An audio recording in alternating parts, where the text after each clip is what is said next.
I know it was a devastating loss in Los Angeles on Monday Night Football, and we're all concerned about the level of play of Jalen Hurts right now, but I will say this was a moral victory against the Chargers. I'll tell you why coming up next right here on Locked On Eagles.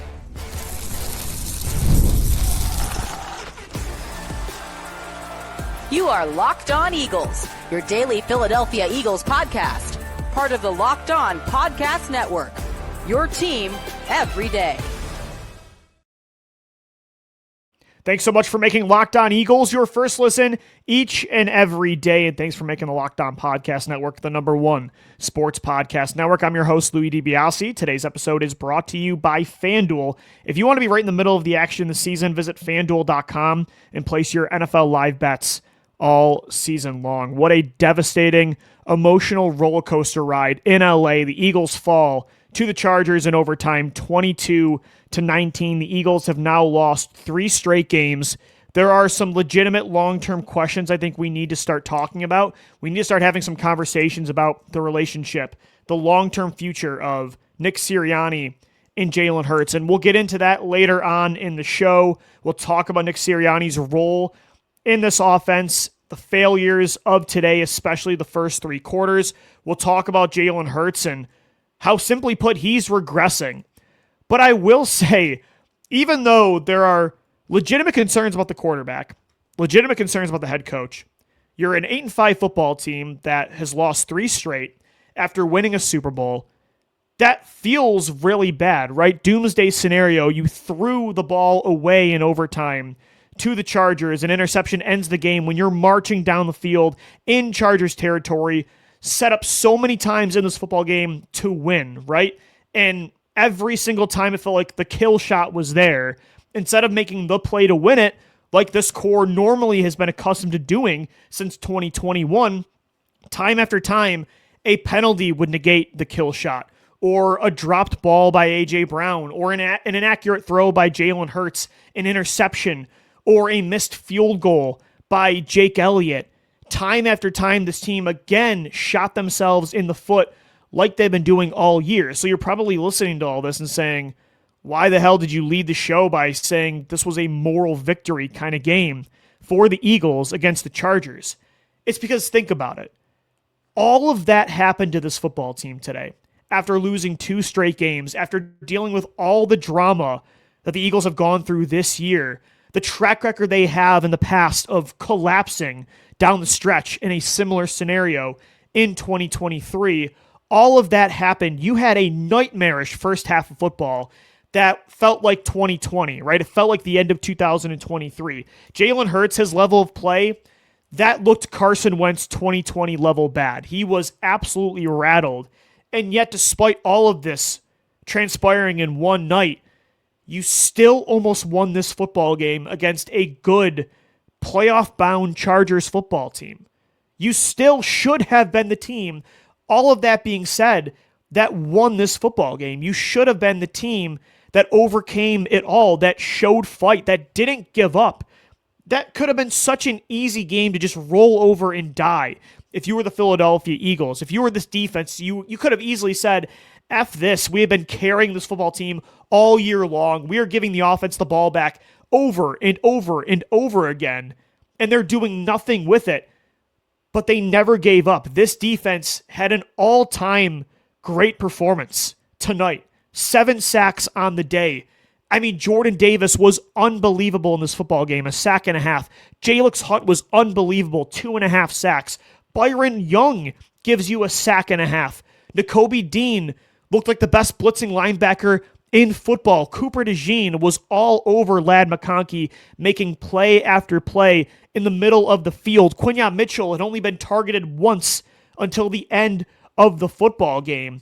This defense refused to die and gave you a chance over and over again. And it sucks that that kind of elite defensive performance went to waste in the form of a loss. But to see the defense be able to do that, to see this offense even at the end of the football game, despite how bad Jalen Hurts was, all of the turnovers today. I mean, in one play, Jalen Hurts turned the ball over twice. He threw an interception, got the ball back after Will Shipley punched the ball out, And then Jalen Hurts fumbles the ball again. He had 4 interceptions and a fumble on the day. Despite that and all the penalties and all the drops, A.J. Brown drops the game-winning touchdown at the end of the game, dropped a pass over the middle of the field that at the end of the game that should have been a first down, that gave the Chargers the ball back in Eagles territory. This offense still fought. This offense still made a ton of plays at the end to put themselves in a position to win the game. And again, they need to figure out how to get that kill shot back. They have lost that ability over the last 3 games. They are making the mistake instead of the game-winning play over and over. But to see that fight, even from Jalen Hurts, like if that was Carson Wentz out there, he would have completely unraveled. Jalen had the worst performance I think he's had maybe of his career, certainly since the end of 2023. Even at the end of 2023, I don't know if he looked that rattled like he did in the first half.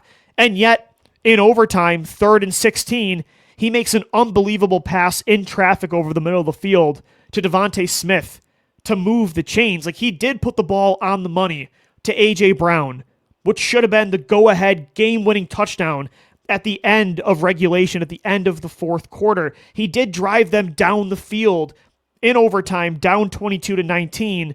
Yes, he threw the ball away. He got too aggressive and got picked off to end it.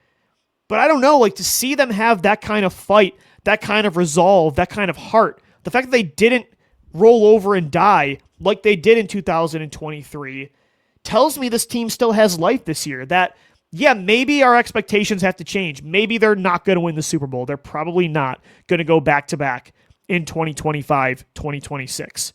Maybe they're not going to get a top 2 seed. They are likely not going to. Maybe they're the 3 seed or maybe even the 4 seed. They might have to go on the road to get some playoff wins this year. But the fact that they likely will not collapse, I think is a perspective that should make you feel good. And you'll probably roll your eyes at that considering the expectations of this football team and how many chances they've had to turn this thing around and they just don't have the answers. But I don't know, for me, it feels good to know that this team is not quitting on Nick Sirianni, that Jalen Hurts is not quitting, because if they completely collapsed again down the stretch this year, and they still could, they've lost 3 straight games, but seeing their fight today tells me they're not going to against the Raiders, the Commanders twice, and the Bills. Seeing that makes me feel some sort of comfort in a really miserable night, because if they collapse 2 times in the last 3 years, I wouldn't know what to make of this football team, this core, with Nick Sirianni and Jalen Hurts. You might have to make significant change at the end of this year, or everybody next year would be on the hot seat 1 year after winning an all-time great Super Bowl.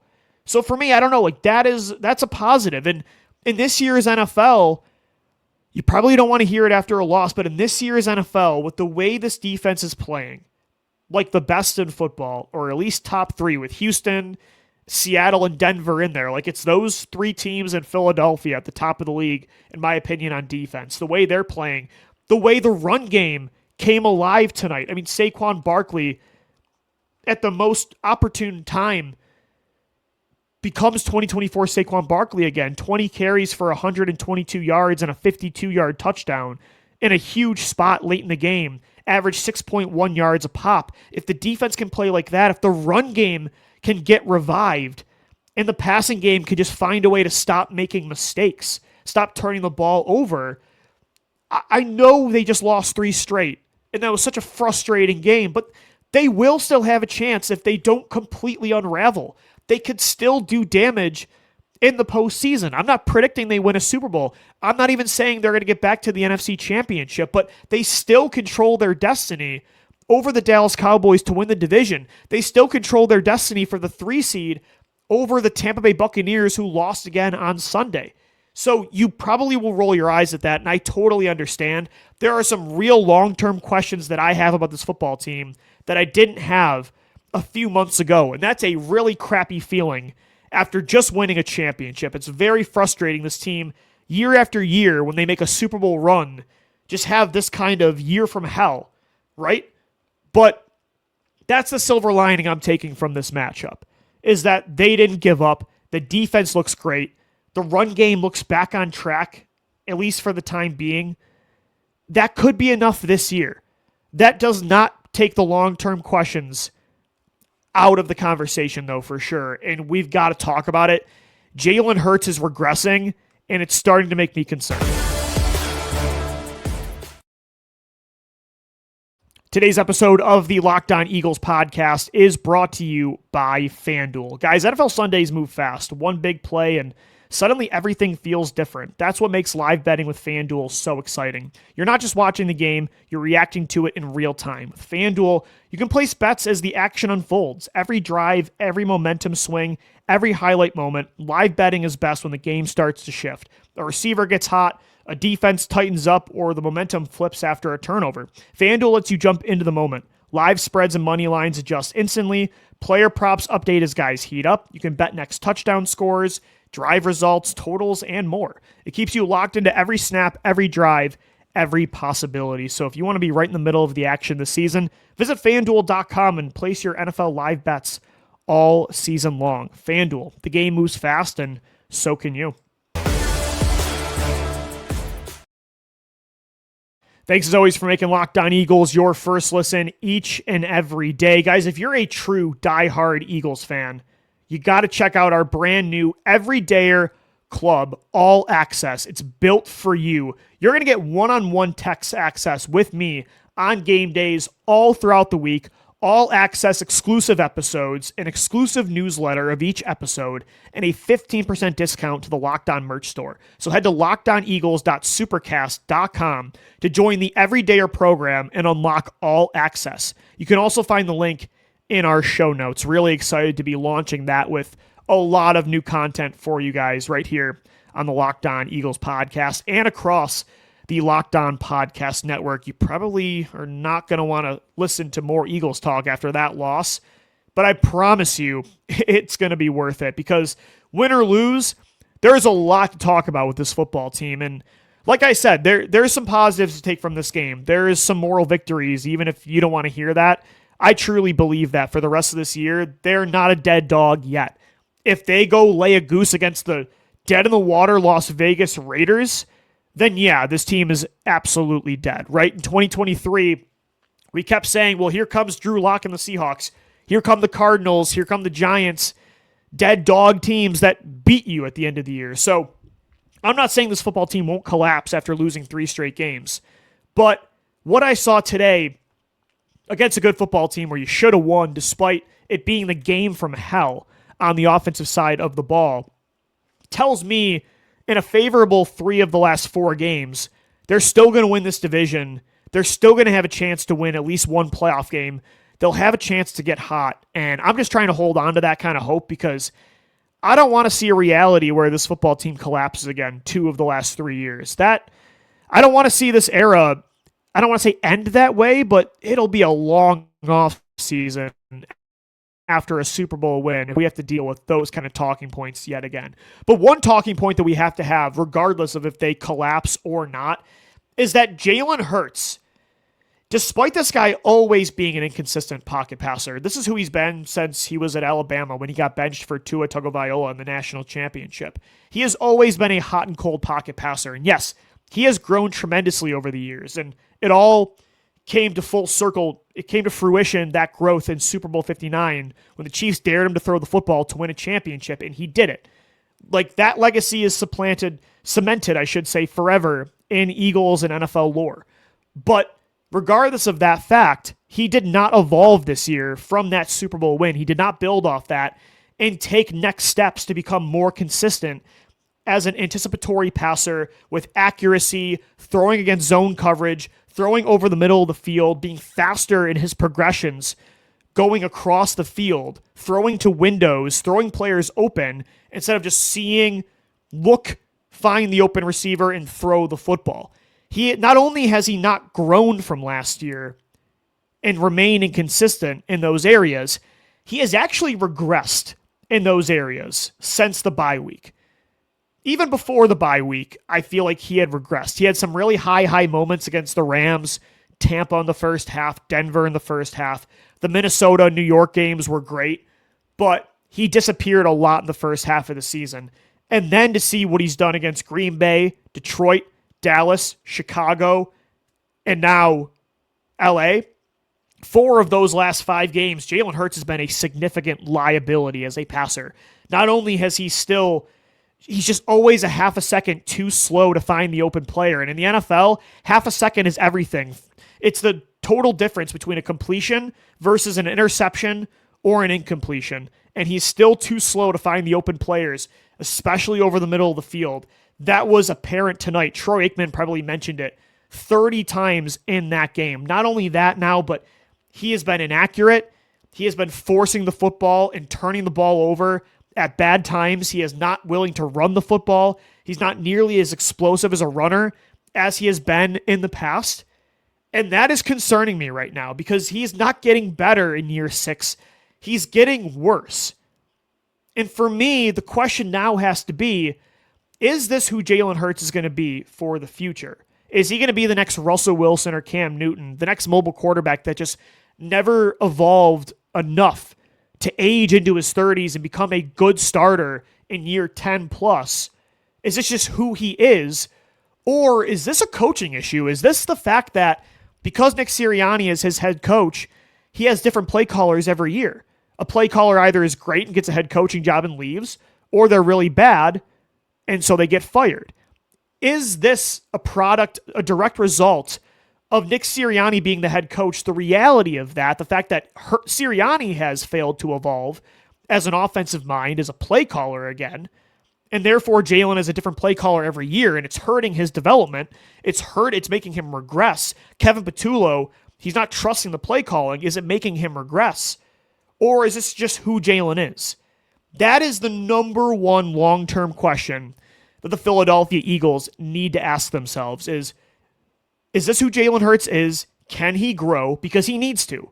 Even if they say next year the run game is going to be better and Jalen still is going to be clutch and a great deep ball passer and will run the ball more, he is going to have to grow his game to age well. Because there's not going to be every single week, the run game cannot always carry you. The defense cannot always carry you.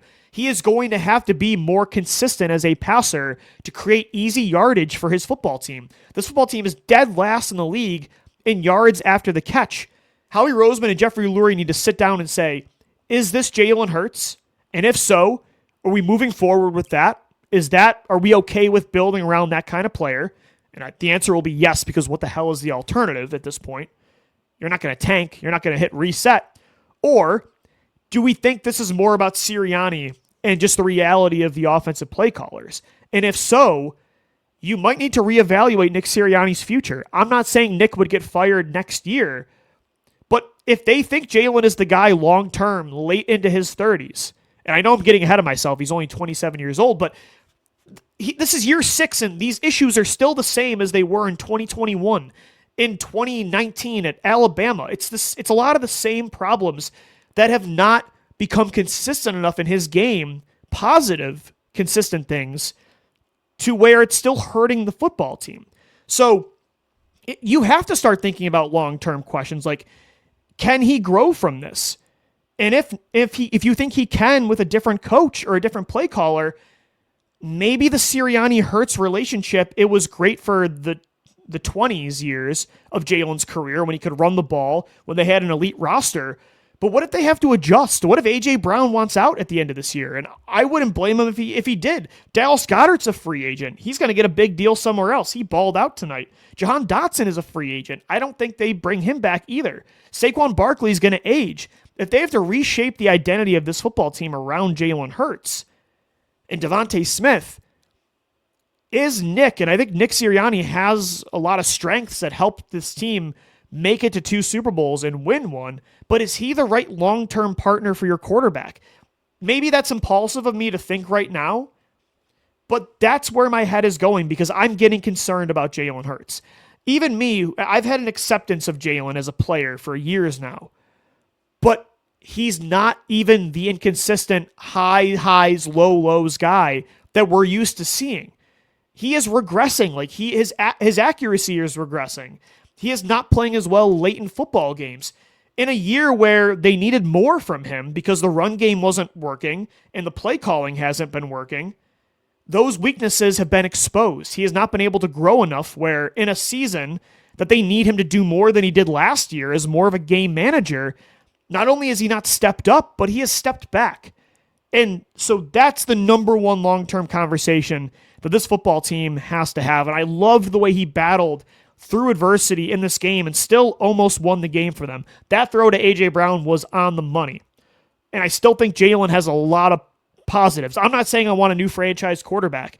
They don't have another alternative option. You can win a championship with Jalen Hurts. I'm not moving on from him. I'm not starting Tanner McKee. If you start Tanner McKee, you're never going back to Jalen. He'll want out. I'm not suggesting that.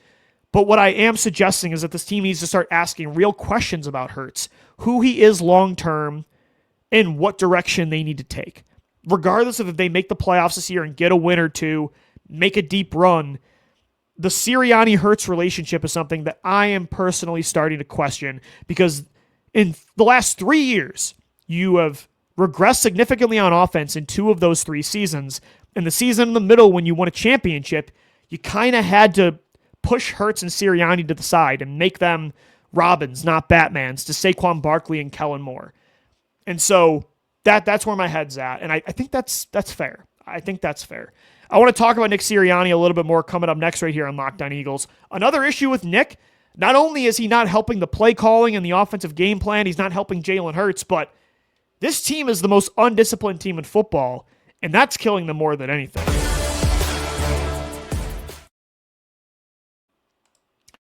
All right, guys, we are wrapping up today's episode of the Locked On Eagles podcast, and got to shout out another one of our sponsors. It is Mint Mobile.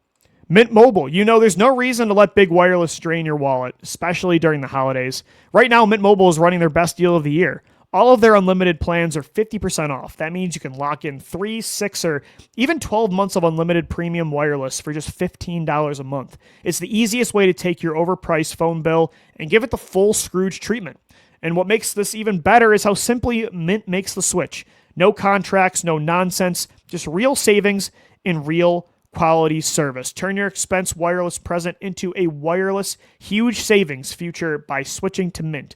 Shop Mint Unlimited plans at mintmobile.com/LockedOnNFL. That's mintmobile.com/LockedOnNFL. Limited time offer upfront payments of $45 for 3 months, $90 for 6 months, or $180 for 12 months. Plan required, $15 a month equivalent, taxes and fees, initial plan terms only. 35 gigabytes or less may slow when network is busy. Capable device required. Availability, speed, and coverage varies. See mintmobile.com for details. Man, I can't believe it's been less than a year since this team won one of the best Super Bowls of all time. One of the most dominant statement championship wins that kind of ended the Chiefs dynasty. And I think the 2024 Eagles are a top 5 team of all time. And to see that and now where they are right now after this Chargers loss, the fact that I'm doing a podcast, and again, I'm not calling for Sirianni to be fired. I'm not calling for Jalen Hurts to be benched or that they need to find a new franchise quarterback. But the fact that I had to spend a whole segment, justifiably so in my opinion, asking real questions about this dynamic of Sirianni and Jalen long term. The fact that they have not grown from last year's championship season. In fact, they have regressed.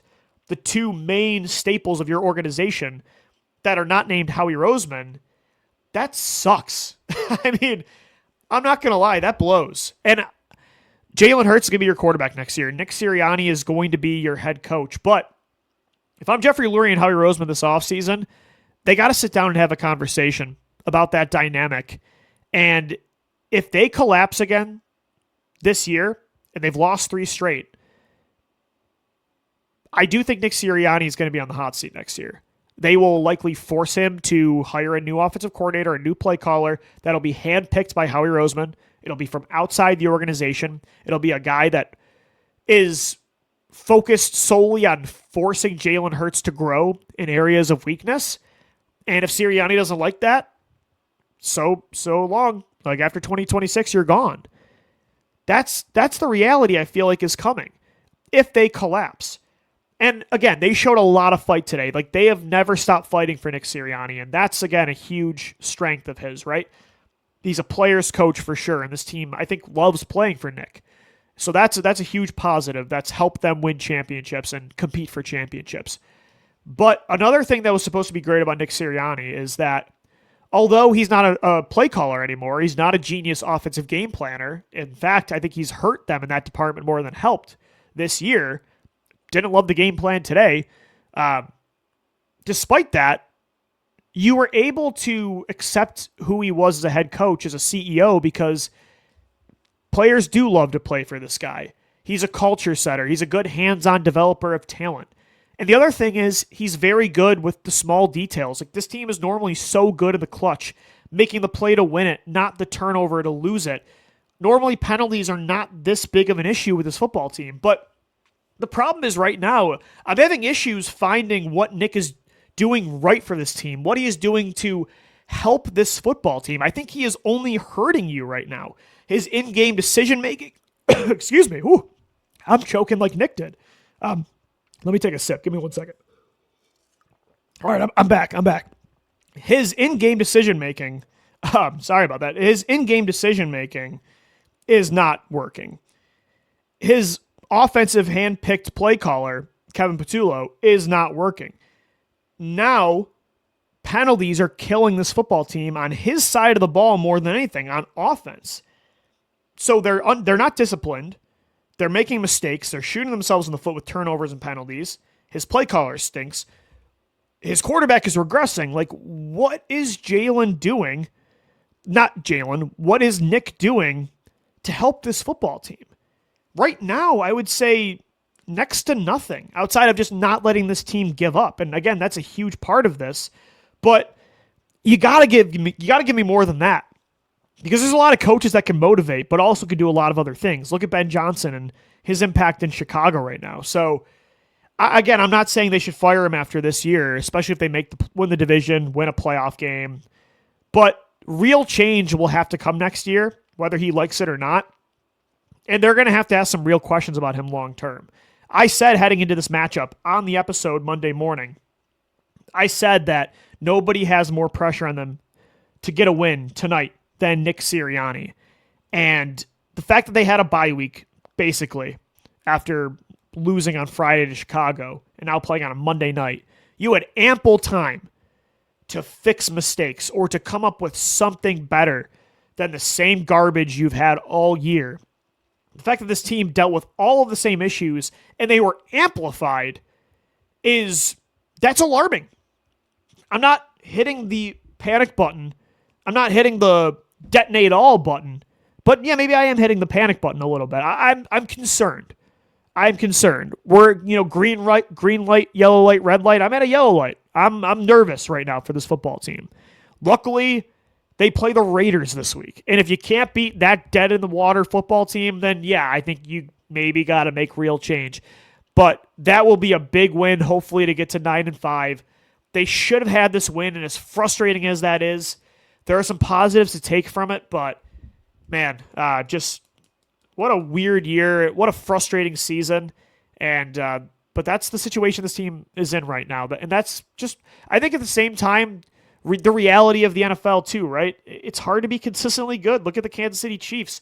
I don't want to make that kind of excuse, but that's also part of what the Eagles are dealing with is just a post-Super Bowl season, the injuries up front and teams catching up to what you do. You have to evolve. The Eagles are not evolving. They're regressing. And that's concerning. If I was Jeffrey Lurie, that is not what I want to see. We'll continue to cover this game and move forward to the Raiders coming up this week on Locked On Eagles. Thanks so much for making us your first listen each and every day. And then, guys, want to let you know, again, Locked On Eagles, we now have our Everydayers Club. If we made your Spotify Wrapped, prove it on social media to secure a free month of our brand new Everydayer Club. Just tag our national Locked On Podcast Network account on any social platform, and we'll drop you a code. Be one of the first to join the Everydayer Club and get your favorite show, Locked On Eagles, ad-free and exclusive access to the members-only Discord channel. For those of you on video, we send you to the first ever 24/7 national NBA YouTube channel. On audio, make sure you make your second listen the Locked On NFL podcast. As always, thanks so much for downloading, watching, and listening, and let's go Birds. Fly, Eagles, fly.